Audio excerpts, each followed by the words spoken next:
So visual impairments. As we said, we are both experts in the area of visual impairments, and in creating accessible environments and accessible areas for students or consumers who are blind and visually impaired, it's important to recognize the unique needs of these individuals.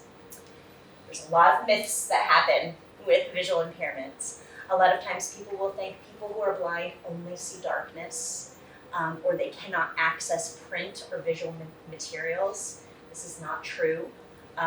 If you look here, these different areas on the screen, there's, what's the best way to explain it?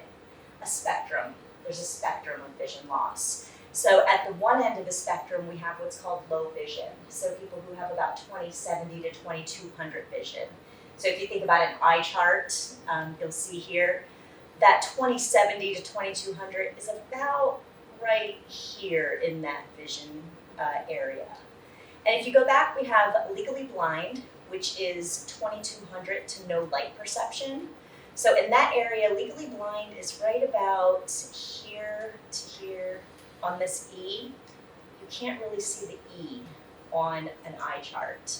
And then we have what's called no light perception. Those are students who have no usable vision. And we also have what's called a peripheral vision loss. So it's almost like looking through a tunnel. So you might have a very clear, unobstructed piece of vision in the center of your field, but you can't see side to side or up and down. Implications of vision loss: regardless of where you fall on the spectrum of vision loss, development is affected negatively when you have a visual impairment, because what happens is there's a reduction in what we call incidental learning. And incidental learning is something that happens typically through vision. So if you think about little children who are learning about their environments, they very quickly learn things like McDonald's. They'll see the French fry sign and they know that that's McDonald's. Or they might see an ice cream cone and they immediately know that that's an ice cream shop. Children who are blind and visually impaired don't have those same incidental learning experiences. So they have to be specifically taught about what it is that's in their environment and what kind of access is available to them. And that different development affects different areas of their lives, including the onset of the visual impairment, the nature and degree of intervention, the use or availability of residual vision. Their personalities play into whether or not they can access areas. Also, availability of equipment and resources is so important. The presence of other disabilities can affect their learning, as well as acceptance. Do they accept the fact that they have a disability and move on from that, or are they struggling with that acceptance piece? As well as family involvement. So how accepting and supportive the family is in working with students who are blind and visually impaired.